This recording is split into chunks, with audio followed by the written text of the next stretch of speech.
So the Trump administration has made massive cuts to the FDA. The Food and Drug Administration is suspending a quality control program for its food testing laboratories as a result of staffing cuts at the Department of Health and Human Services. This is a program that ensures that the 170 laboratories that do test food for pathogens and contaminants are accurate and consistent. And this is in order to prevent foodborne illness. There have been over 20,000 Health and Human Service employees that were either fired or had forced resignations. Donald Trump hopes to slash as much as $40 billion from Health and Human Services. The program will be suspended at least through the 30th of September, and this means that the agency won't be able to do a lot of planned quality control work. They were planning on doing this work specifically for parasites that are found in spinach and on glyphosate in barley, right, among other tests. The outlet further reported that the FDA is devising plans that would end most of its routine food safety inspection work, according to multiple federal health officials.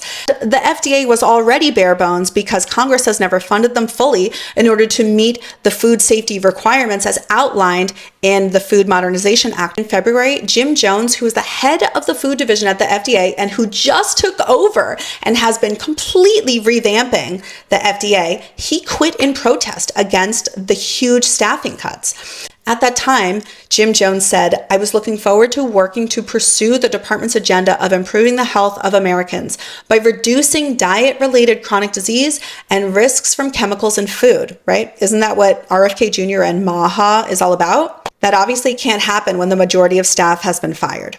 He went on to add that the cuts would make it fruitless to continue his role under the Trump administration.